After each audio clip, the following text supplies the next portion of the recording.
Y quiero darle la bienvenida a Iglesia Teópolis. Para aquellos que no me conocen, mi nombre es Eliud Morales y tengo el privilegio de servir como pastor titular en esta hermosa congregación. Como se podrán haber dado cuenta, hoy los jóvenes de Teópolis han estado a cargo de llevar el llamado a la adoración, la bendición de los niños y la lectura de la porción bíblica. Esto porque este fin de semana estuvieron celebrando su Extreme Weekend. Un aplauso para ustedes mismos. Algunos de ellos llevan las marcas del sol en la piel.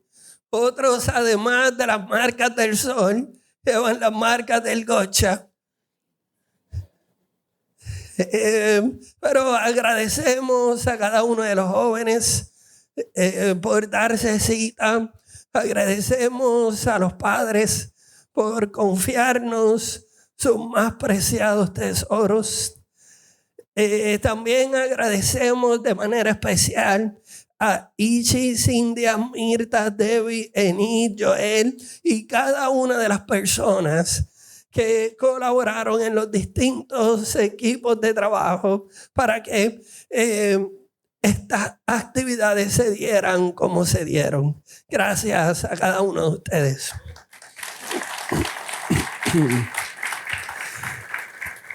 Y antes de ir al mensaje de hoy, quiero invitar a toda persona que esté lista para hacer de la generosidad su extensión de adoración en el día de hoy, lo haga usando los códigos QR que aparecen en pantalla y o el buzón de generosidad a la salida. Y ahora sí, ¿cuántos están listos para el mensaje de hoy? Nicole y yo terminamos el quinto season de la serie The Chosen. Y tengo que decirles que nos pareció espectacular. Si alguien aquí no ha tenido la oportunidad de ver esta serie, hágalo. Y luego, escúchame bien, discutan lo que vieron, sintieron y entendieron con alguien que ya la haya visto.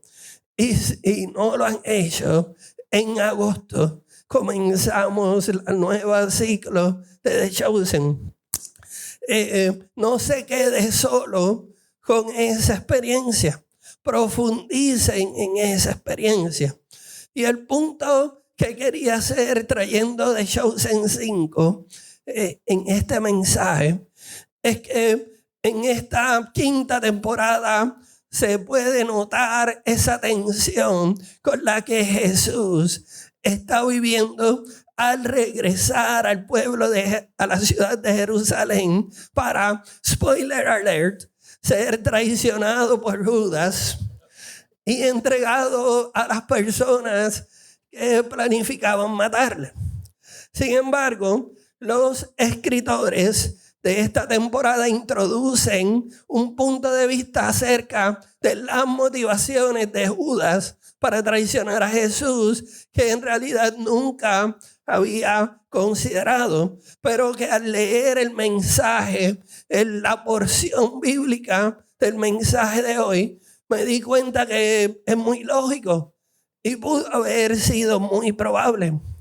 Y aquí está la motivación que los escritores de The Chosen introducen, debo aclarar, en su libertad poética y creativa.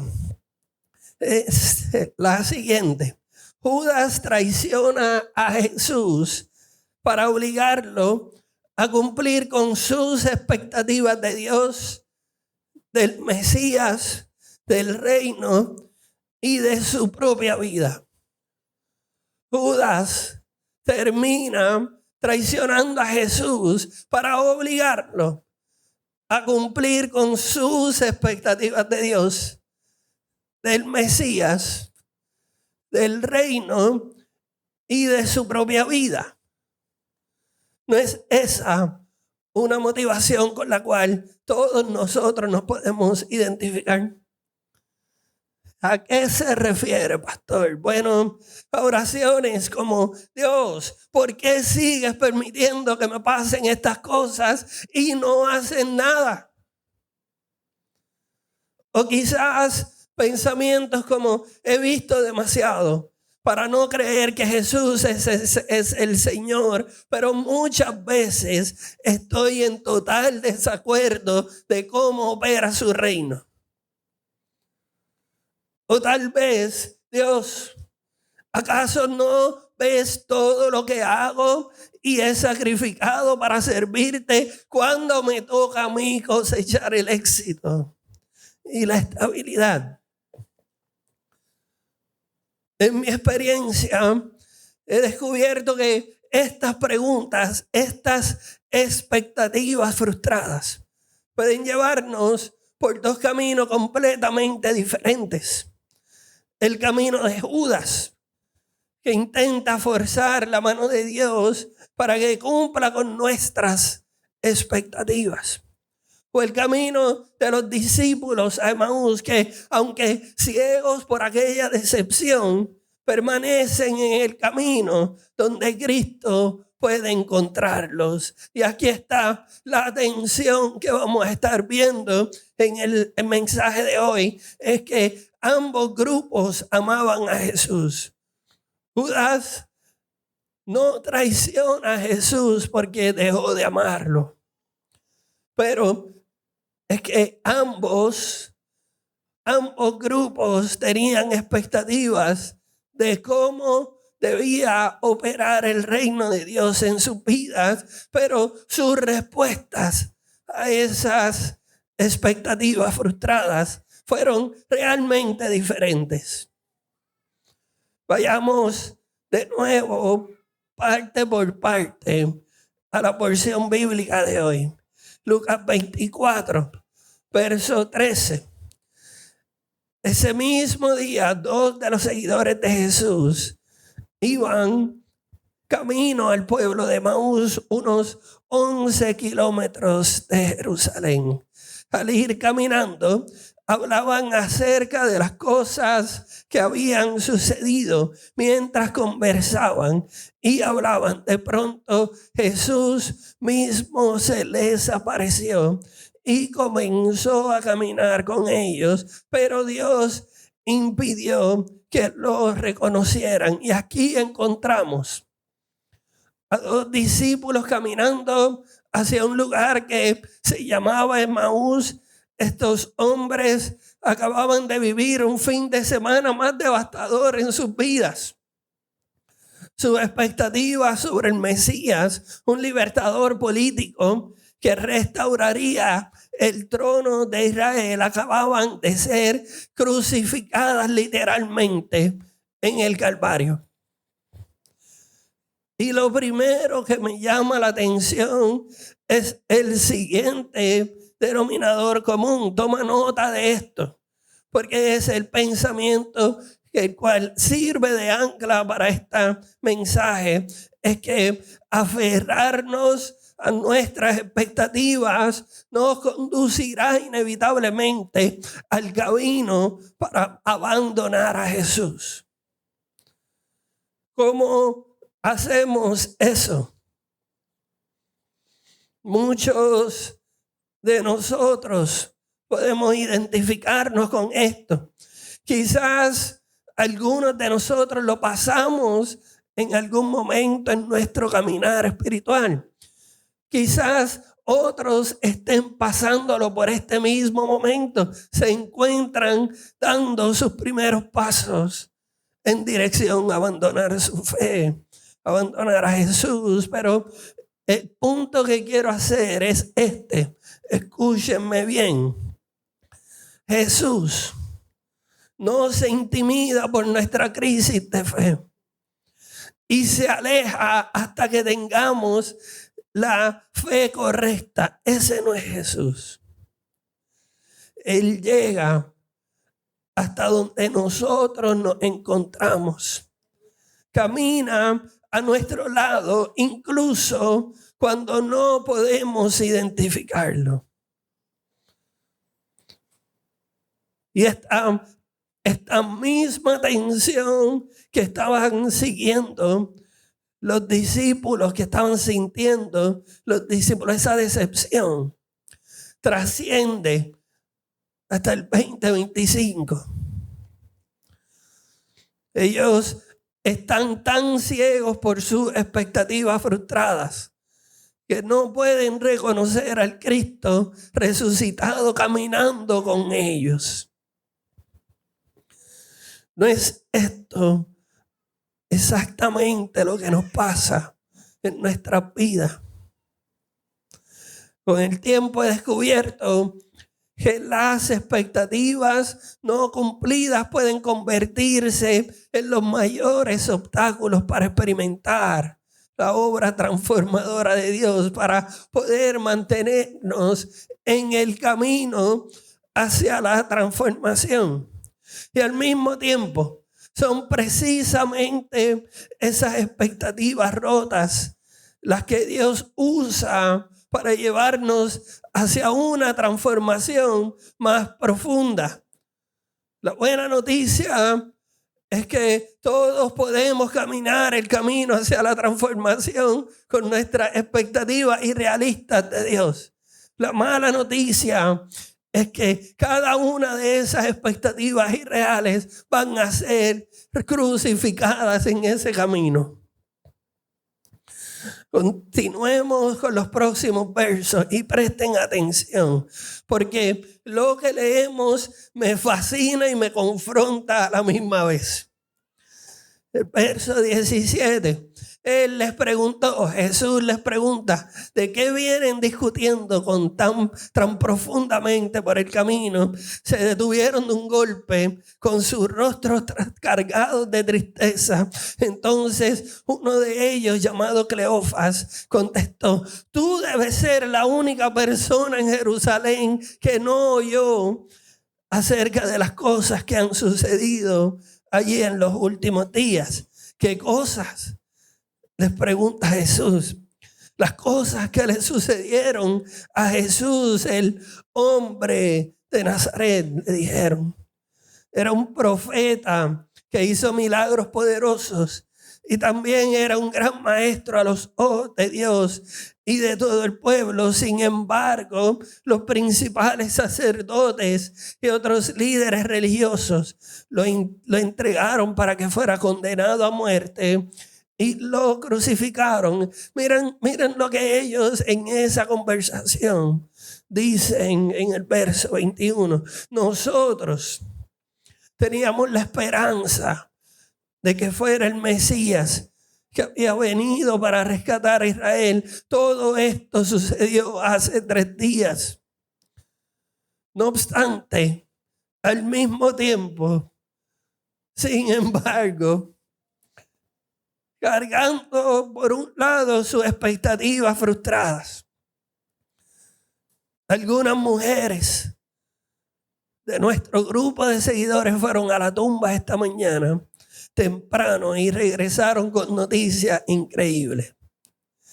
Dijeron que el cuerpo de Cristo, el cuerpo había desaparecido y que habían visto ángeles quienes les dijeron que Jesús estaba vivo. Algunos de nuestros hombres corrieron para averiguarlo y efectivamente el cuerpo no estaba, tal y como las mujeres habían dicho. El cuerpo no estaba. Pero eso no fue lo único que dijeron las mujeres. Les dijeron, Él está vivo. Y aquí podemos encontrar la primera herramienta para que nosotros podamos permanecer en el camino hacia la transformación. La herramienta número 1 es el diagnóstico de las expectativas ciegas. Notan la ironía de aquella conversación de los discípulos camino a Emaús con Jesús. Ellos están literalmente explicándole a Jesús lo que le pasó a Jesús. Pero hay algo más profundo que me llama la atención. Lo primero que me impacta de esa conversación es la facilidad con la cual aquellos discípulos acusan a Jesús de estar totalmente enajenado de las circunstancias por las que ellos se encontraban. Y la razón por la que me llama la atención es porque me identifico 100% con aquella oración. Vienen a mi mente innumerables oraciones y oraciones necias, en donde sugiero que Dios está totalmente desconectado, que no está enterado de lo que me está sucediendo alrededor.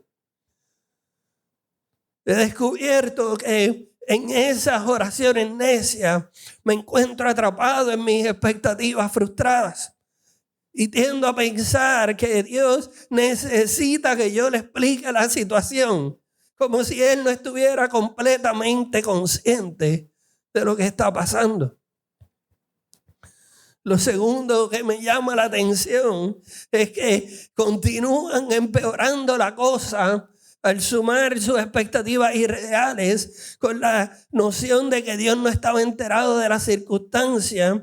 Escuchen lo que ellos dicen. Nosotros teníamos la esperanza de que fuera el Mesías que había venido para rescatar a Israel. Nosotros teníamos la esperanza que fuera el Mesías que se acomoda a mis expectativas, a lo que yo quería sacar, a lo que yo quería que sucediera, al gobierno de cambio que yo quería que estuviera presente. Ellos querían sacar a los romanos y quedarse ellos en el poder. Ellos estaban proyectando sus propias expectativas políticas y sociales sobre lo que el Mesías debería hacer. Y esto me lleva a pensar lo siguiente para aquellos que están tomando nota.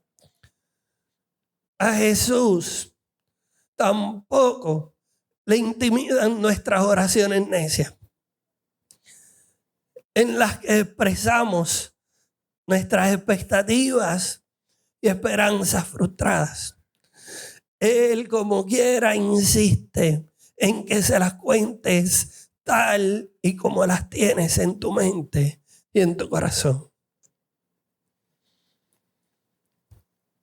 Y esta conexión que hice con este pasaje cambió por completo la manera en la que me acerco a las expectativas frustradas, en la manera en la que camino junto a mis hermanos con sus propias expectativas frustradas.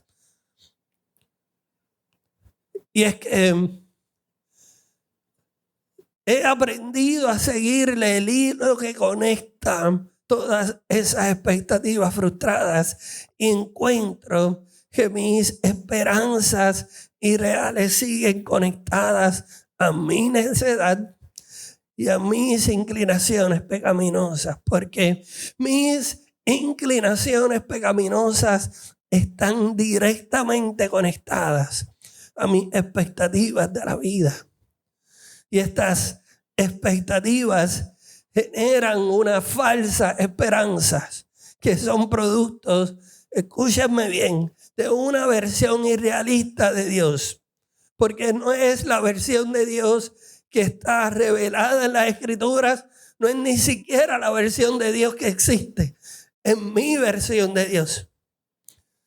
Y una versión irrealista de Dios siempre, inevitablemente, siempre nos guiará, nos conducirá a vivir insatisfechos, a caminar el camino de Emaús, a decir, pues esto no vale la pena. Y lo que mantiene ese ciclo de insatisfacción, ese ciclo de yo espero que Dios haga esto y como no lo hace, me voy al pecado a buscar lo que Dios no me da. Y por lo tanto vivo insatisfecho. porque el pecado tampoco logra llenarme, pero Dios no me lo da. Así que busco en el otro pecado estas expectativas. Por lo tanto, vivo insatisfecho y se crea el ciclo de la insatisfacción. Anota el siguiente pensamiento: vivir aferrados a nuestras expectativas es vivir aferrados a la vida insatisfecha. Podemos aferrarnos a nuestras expectativas, pero aferrarnos a nuestras expectativas nunca nos conducirá a vivir satisfechos, a estar completos, a tener la paz que sobrepasa todo entendimiento, a tener el gozo en medio de la tormenta. Nunca seremos satisfechos si nuestras expectativas están fuera de lo que Cristo y Dios Padre ha preparado para nosotros. Porque al final, la formación espiritual de los aprendices de Jesús es el proceso impulsado por el cual el Espíritu Santo nos transforma nuestro mundo interior hasta parecernos a Jesús. Y esa transformación, adivinen con qué comienza: con nuestras expectativas. Pero al mismo tiempo, en esta interacción entre los discípulos y Jesús que leemos en Lucas 24, encontramos un gran ejemplo de espiritualidad emocionalmente sana. Y es el siguiente, lo hemos dicho en otras ocasiones: ora como puedas, no ores como quisieras estar. Porque a Jesús no le intimidan tus expectativas, no le intimidan tus esperanzas irreales, no le intimidan ni siquiera tus oraciones necias. Él las ve tal y como son, expresiones imperfectas de tu fe, de tu espiritualidad. Y Él está enterado de que nosotros somos imperfectos. No le sorprende. Quisiera que mediten en esto, en esta semana, en esta próxima semana. Pregúntate: ¿en qué áreas de mi vida estoy más frustrado con Dios? ¿Qué expectativas no cumplidas están alimentando esa frustración divina? Porque aquí es donde la conversación toma un giro más dramático en Lucas 24. Y Jesús ya no es el oyente paciente, ahora es el maestro que confronta, porque la transformación requiere confrontación. Continuemos con los próximos versos. Entonces, verso 25, Jesús le dijo: ¿qué necios son? No hay oraciones necias, hay necios que oramos. Así que Jesús confronta directamente y dice: ¿qué necios son? Les cuenta tanto creer todo lo que los profetas escribieron en las Escrituras. ¿Acaso no profetizaron claramente que el Mesías tendría que sufrir todas estas cosas antes de entrar en su gloria? Entonces, después que los llamó necios y los confronta, Jesús provee herramientas y los guía por los escritos de Moisés y todos los profetas, explicándole que las escrituras, lo que las escrituras decían acerca de quién, de él mismo. Y aquí encontramos la herramienta número 2, es el poder transformador de las escrituras. El camino hacia la transformación requiere el poder transformador de las escrituras. Y lamentablemente, lo que nos hace más difícil mantenernos en ese camino hacia la transformación es que nos hemos convertido en la generación de creyentes que no lee la Biblia. Solamente el 28% de los creyentes en Estados Unidos leen la Biblia diariamente. Y yo estoy seguro que en Puerto Rico no estamos muy lejos. Pero escúchame bien. Jesús los llama necios, no por ser emocionales, no por estar tristes, sino por no entender las escrituras que ya habían leído, que ya habían aprendido. Y aquí notamos algo crucial. Jesús, al ver que ellos no habían entendido las escrituras, no les da una experiencia mística para consolarlos. Les abre la palabra. No les ofrece una revelación nueva. Les explica la que ya estaba revelada en las escrituras.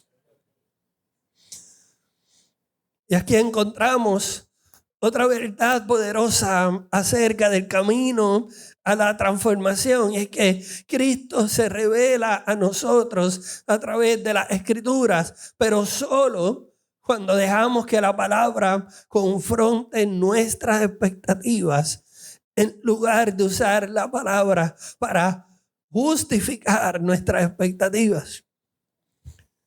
¿A qué me refiero? Y solo puedo hablar de mi experiencia. He tenido que aprender a leer la Biblia, no como un manual de instrucciones para obtener lo que quiero de Dios, sino como el lugar donde Dios me confronta, me transforma en lo que Él quiere y desea que yo sea. Por años yo veía las escrituras buscando versículos que podía usar para apoyar mis planes y expectativas. Pero Jesús hace algo completamente diferente con esos discípulos. Les muestra cómo la escritura apunta hacia el sufrimiento del Mesías. Y aquí es donde la tensión se le sube un poquito más la temperatura, porque el camino hacia la transformación va subiendo de temperatura, va subiendo de tensión. Escuchen esto, tomen nota, sáquenle fotos. La escritura siempre apuntará a Jesús y al camino a la cruz. Y eso, mis hermanos, tiene serias implicaciones para quienes deseamos vivir como sus aprendices. Porque un aprendiz no obtiene información solamente para conocer, sino para imitar. ¿A qué se refiere, pastor, con esto? Bueno, que si toda la escritura apunta hacia Cristo crucificado, pues entonces toda lectura genuina de la palabra nos llevará al mismo camino, el camino de la muerte del yo, para que Él pueda vivir. Mediten en esto. ¿Cuándo fue la última vez que las escrituras te confrontaron solo o en lugar de solo consolarte? ¿Cuándo fue la última vez que la palabra te llevó hacia la cruz en lugar de confirmar tus expectativas? Porque de esto en gran medida depende si ocurre o no lo siguiente que vamos a leer en los próximos versos. El momento de la revelación. Verso 28. Para entonces ya estaban cerca de Emaús, y del final del viaje Jesús hizo como que iba a seguir adelante, pero ellos le suplicaron lo siguiente: quédate con nosotros esta noche, ya que se está haciendo tarde. Entonces los acompañó a la casa al sentarse a comer, tomó el pan y lo bendijo y luego lo partió y se lo dio a ellos. De pronto, al instante, se les abrieron los ojos y los reconocieron, y en ese instante Jesús desapareció. Aquí encontramos la tercera herramienta, y es que la muerte del yo te lleva a la vida abundante. Cuando crucificamos nuestras expectativas, estamos viviendo listos para aceptar la voluntad buena, agradable y perfecta de nuestro Padre. Piensa en algo crucial. Los discípulos no reconocen a Jesús hasta que Él tomó el pan, lo bendijo, lo partió y se lo dio. El Cristo crucificado, el Cristo resucitado, se revela a través de los símbolos de su muerte. Y ahora llegamos al punto más profundo del camino hacia la transformación. Y es que no existen atajos en el camino hacia la transformación que nos evite la muerte del yo. ¿A qué me refiero? Que no puede haber vida abundante sin la muerte del yo. No puede haber transformación sin crucifixión. Sin la crucifixión de nuestras expectativas egoístas. Y esto, mis hermanos, cambió radicalmente la manera en la que leo Filipenses 1:6. Algunos de nosotros ya estamos familiarizados con este verso. Y estoy seguro de que Dios, quien comenzó en ustedes la buena obra, la continuará hasta que quede completamente terminada el día que Cristo Jesús vuelva.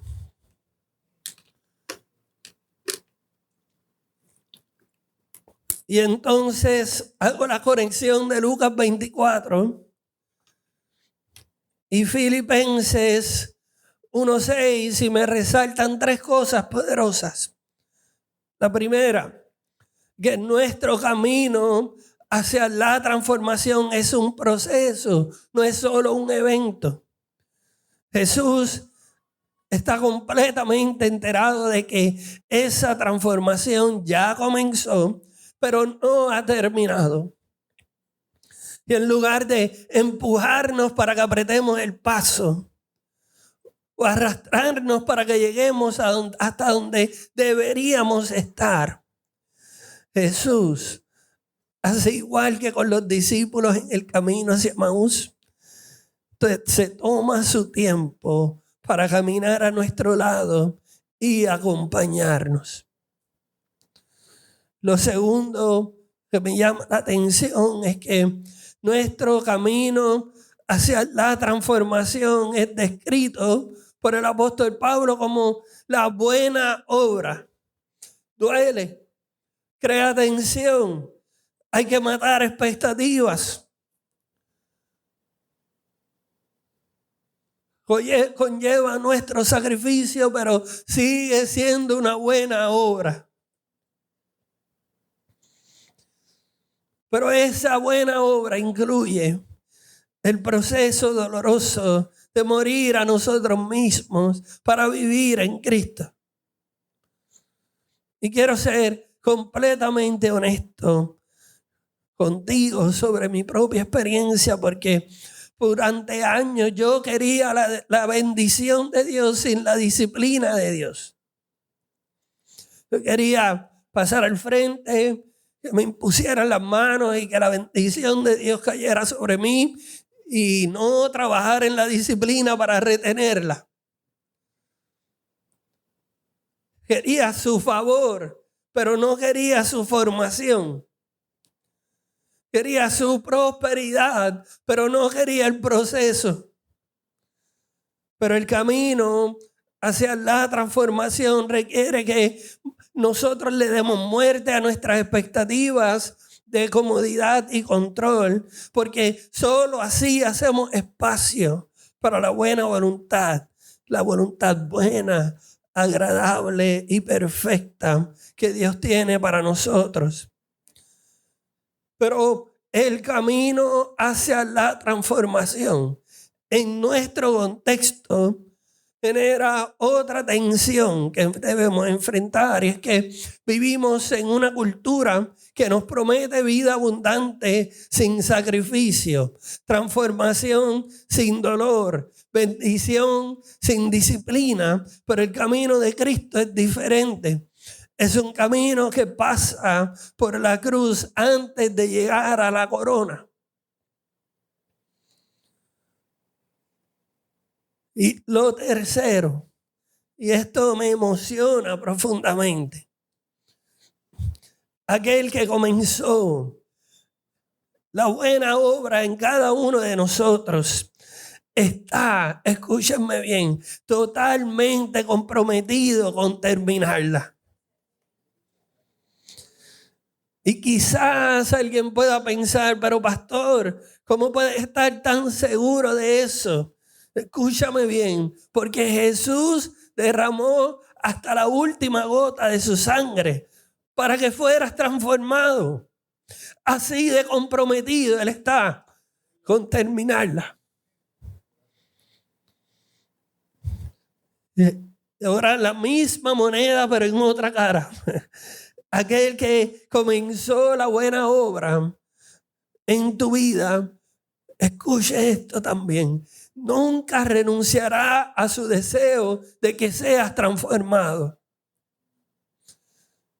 Jesús, Dios Padre y Espíritu Santo nunca renunciarán a su expectativa de que cambiemos, de que no nos mantengamos igual a través del tiempo. Incluso cuando eso significa interceptarnos en nuestra ruta a abandonarlo todo, a abandonar la fe. ¿Cómo lo sé? Porque así como interceptó a los discípulos camino a Emaús, sigue interceptando a cada uno de sus hijos cuando estamos caminando en dirección opuesta a su transformación.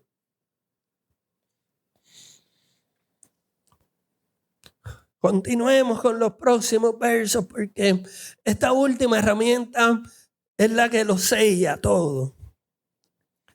Lucas 24, verso 32 en adelante. Entonces se dijeron el uno al otro, ¿no ardía nuestro corazón cuando nos hablaba en el camino y nos explicaba las escrituras? Y en menos de una hora estaban de regreso a Jerusalén, y allí encontraron a los 11 discípulos y a los que se habían reunido con ellos, quienes decían, el Señor ha resucitado de verdad. Se le apareció a Pedro. Y aquí está la herramienta número 4. Y es que el camino hacia la transformación requiere vida en comunidad. Escúchame bien. Cuando Cristo se les revela a través de su palabra, algo se enciende dentro de nosotros. Los discípulos dijeron, no ardían nuestros corazones. Porque no se trata solo de información, sino de transformación. Y deberíamos preguntarnos, ¿cuándo fue la última vez que experimenté esa sensación de corazón ardiendo mientras leía las escrituras? Porque, y esto me llama mucho la atención, una vez que tu corazón comienza a arder por la escritura, el resultado inmediato de aquella revelación fue su profundo anhelo de celebrar la vida en comunidad. Tanto así que aquellos discípulos regresan a donde se encontraban los 11 en menos de una hora. ¿Por qué Lucas registra ese detalle? Bueno, hice algunas averiguaciones y el tiempo promedio para recorrer las 7 millas de distancia aproximada se puede tomar desde 1.5 horas hasta 3 horas. Y aquí en el verso 33 vemos algo más profundo que romper con una marca de tiempo. Es el siguiente pensamiento que me gustaría que anotes. Cuando experimentamos una revelación genuina de Cristo, no podemos quedarnos quietos. Necesitamos, nos impulsa a compartir la vida en comunidad. Los discípulos inmediatamente regresaron para compartir las buenas nuevas con los otros discípulos, sin importar que ya era de noche y tendrían que caminar varias horas en la oscuridad. Pero en nuestra cultura individualista, tendemos a pensar que el camino hacia la transformación espiritual es un proceso privado entre Dios y nosotros. Pero la narrativa de Maús nos lleva a algo radicalmente diferente. Ese proceso privado, íntimo que tuvieron con Jesús, los llevó a la comunidad de los 11. Los llevó a hacer ese sacrificio. Y en mi experiencia he descubierto que las revelaciones de Cristo que permanecen aisladas tienden a desvanecerse. Pero las que se comparten en comunidad auténtica se multiplican y se profundizan, y estoy profundamente convencido de lo siguiente que voy a decir.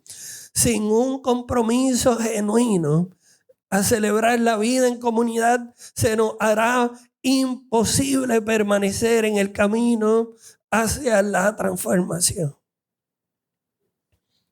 Porque la transformación que Dios hace, el camino hacia la transformación, no solo es algo que Dios hace en nosotros, sino que también es algo que hace a través de nosotros en el contexto de nuestras relaciones íntimas, auténticas, personales y de comunidad en la iglesia. Algunos de nosotros debemos meditar y contestarnos esto con sinceridad. ¿Con quién compartes tus momentos de corazón ardiendo por las Escrituras? ¿Tienes una comunidad donde puedas procesar y celebrar lo que Dios está haciendo en tu vida? ¿Cómo vivimos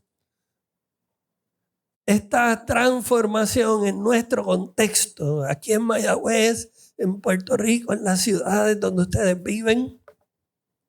Bueno, basándome en las 4 herramientas, lo primero es que debemos pedirle al Espíritu Santo que diagnostique nuestras expectativas ciegas a través de su palabra, que identifiquemos qué expectativas necesitamos entregar. ¿Qué áreas de nuestra vida están marcadas por frustración constante con Dios? Siempre recordando que a Jesús no le intimidan nuestras frustraciones o expectativas irreales, y que nos invita a contárselas tal y como las sentimos y las pensamos. Lo segundo es abrazar el poder transformador de las Escrituras. Comprometerte a leer las Escrituras con el corazón abierto a la confrontación, no solo la confirmación. Buscar esos momentos de corazón ardiendo donde Cristo se revela a través de su palabra. Permite que la palabra te lleve hacia la cruz. No solo te confirme tus expectativas. Lo tercero, acepta la muerte del yo como el camino hacia la vida eterna. Abraza el proceso de la muerte del yo. Y esto no se trata de masoquismo espiritual. Es el camino hacia la vida abundante que Cristo promete. Confía en que Dios está completando una buena obra en ti, incluso especialmente cuando no la puedas identificar, cuando no puedas ver cómo la está haciendo. Y cuarto, muy importante también, comprométete con la vida en comunidad. No permitas que tu transformación se quede en privado. Busca una comunidad auténtica donde puedas compartir tus momentos de corazón ardiendo y puedas ser ministrado por los momentos de corazón ardiendo de tus hermanos. Puedas ser confrontado, puedas ser alentado, exhortado. Y que procesen juntos lo que Dios está haciendo. Porque sin una comunidad genuina es imposible permanecer en el camino hacia la transformación. Familia de Teópolis, quiero terminar recordándoles algo hermoso. Pablo dice que Dios, quien comenzó la buena obra en ustedes, las continuará hasta que quede completamente terminada el día que Cristo Jesús vuelva. ¿Notan eso? No dice que la obra ya está terminada. Dice que está en proceso y que será completamente terminada el día que Cristo Jesús regrese. Esto significa que esa transformación es un evento que ya comenzó en el corazón de cada uno de nosotros. Pero también es un proceso que continúa en cada uno de nosotros. Tanto una decisión como un camino que debemos tomar y persistir. Con el tiempo he aprendido que la paciencia con el proceso de Dios es una de las cosas, una de las gracias más difíciles, pero más necesarias que debemos desarrollar.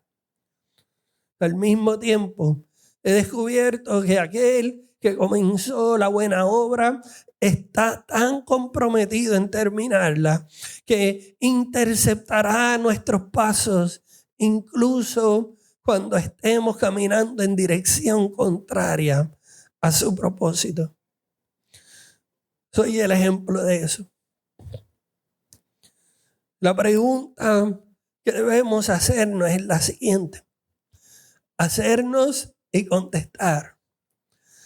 ¿Estaremos dispuestos a renunciar a nuestras expectativas para ver la voluntad de Dios cumplirse en nuestras vidas? Me gustaría cerrar con la siguiente cita central. Aquel que comenzó la buena obra en ti nunca renunciará a completarla, incluso cuando eso significa interceptarte en tu camino de abandono.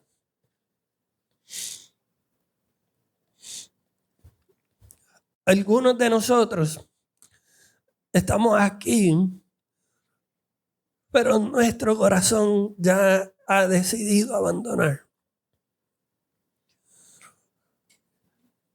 Y yo viví mucho tiempo en esa tensión. Bueno, pues voy a la iglesia.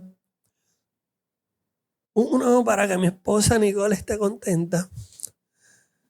Dos, para encontrarme con mis familiares y amistades. Tres, porque ya estoy acostumbrado a ir los domingos. Pero mi corazón ya se había decidido a continuar en el camino de la perdición. Ya yo había resuelto que yo no voy a cambiar. Esto de ser transformado parece ya no es para mí. Y Jesús tenía otros planes. Y me interceptó. Y luego de eso, lo más difícil que se me hizo fue morir a mi expectativa para dejar que Él hiciera lo que Él quería hacer en mi vida. Pero una vez que eso pasó, yo les puedo decir que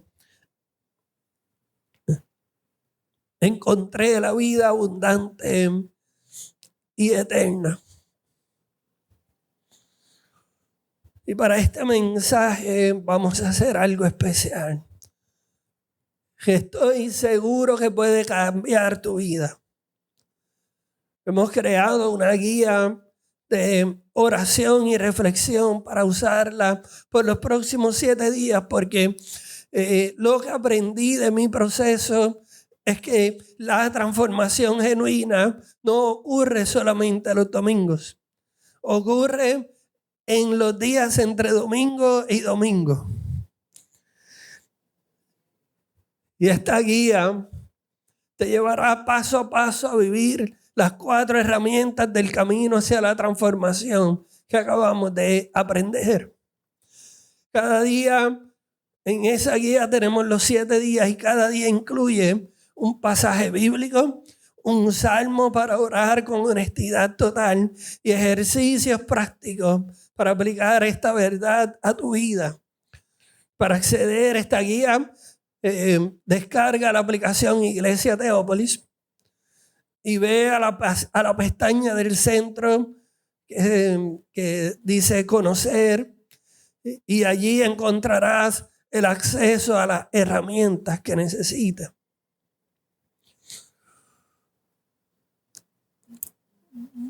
Escúchame bien.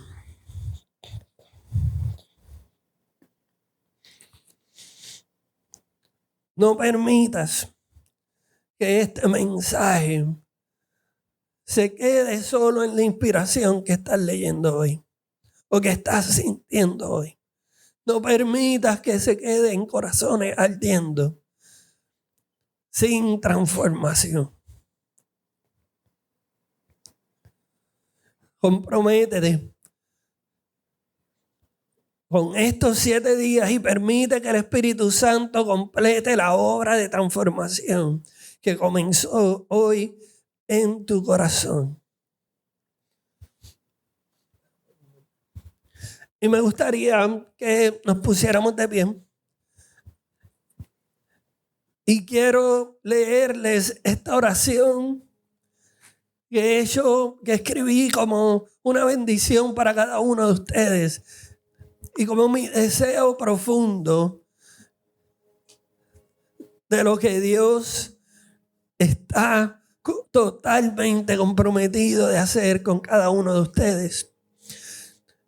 Y si ese deseo resuena contigo de alguna manera, me gustaría que ores extendiendo tus manos hacia el frente, preparándote para recibir lo que sea que el Espíritu Santo tiene para ti.